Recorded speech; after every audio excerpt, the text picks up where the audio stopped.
সারা জীবনের জন্য শরীর থেকে ডায়াবেটিস উধাও করতে চাইলে অবশ্যই সকালবেলা খালি পেটে এই দুটো জিনিস খান। এই দুটো জিনিস আপনাকে প্রি ডায়াবেটিক অবস্থা থেকেও ফিরিয়ে আনতে পারবে। চিরজীবনের জন্য ডায়াবেটিস আপনার জীবন থেকে চলে যাবে যদি ইতোমধ্যেই আপনি টাইপ 2 ডায়াবেটিসে আক্রান্ত হয়ে থাকেন।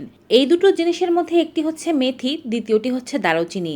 এগুলোকে বিভিন্ন রোগের মহাঔষধ বলা হয়ে থাকে। সর্বপ্রথম এটি ডায়াবেটিসকে গোড়া থেকে নির্মূল করতে পারে। শরীরে কোনো ব্যথা থাকলে তা দূর করে, রক্ত পরিষ্কার করে। চলুন জেনে নেই কীভাবে এই রেমেডি প্রস্তুত করবেন। রাতে পরিচ্ছন্ন এক গ্লাস জলের মধ্যে 1 চা চামচ পরিমাণে পরিচ্ছন্ন মেথি ভিজিয়ে রাখবেন এবং 1 ইঞ্চি পরিমাণে 1 স্টিক দারুচিনির দানা ভিজিয়ে রাখবেন।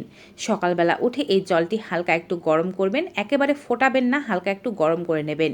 জলটি ছেঁকে নেবেন। মেথি ও দারুচিনি ফেলে দিয়ে এই জলটি হালকা গরম অবস্থায় বাসি পেটে সর্বপ্রথম পান করবেন।